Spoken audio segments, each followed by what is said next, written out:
Laziness లేదా slackness అనేది AIDS కంటే ప్రమాదమైనది. సమాజంలో అత్యధికులు ఏ పని లేకుండా ఫ్రెండ్స్ తో పనికిరాని సొల్లు కబుర్లు చెప్పుకుంటూ తల్లిదండ్రుల సంపాదన మీద పరాన్న జీవులలాగా బ్రతికే వారందరికీ ఉన్న జబ్బు ఏమిటయ్యా అంటే అదే బద్ధకము. కూర్చుని తింటే కొండలైనా కరిగిపోతాయి. అలాగే పని చేస్తూ పోతే ఎంత పనైనా చేయవచ్చు. బొట్టు కలిస్తేనే మహాసముద్రమవుతుంది. రూపాయి కలిస్తేనే 1,00,000 రూపాయలవుతాయి. 1000 కిలోమీటర్ల దూరమైన ఒక్క అడుగుతోనే ప్రారంభించబడుతుంది. అసలే ప్రారంభించకపోతే ఆ పని ఎప్పటికీ కాదు కదా.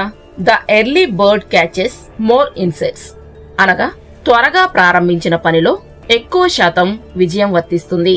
కొంతమంది అమావాస్యని, వారం, తిథి, నక్షత్రాలు, దుర్ముహూర్తమని మూఢనమ్మకాలతో చేయవలసిన పనులను అనవసరంగా వాయిదాలు వేసి విలువైన సమయాన్ని వృధాగా గడుపుతారు. 24 గంటలలోని 1440 నిమిషాలలో ప్రతి నిమిషం ఒక్కో రకమైన విలువ కలిగి ఉంటుంది. మంచి, చెడు సమయాలు మనం చూసే దృష్టిని బట్టే ఉంటాయి.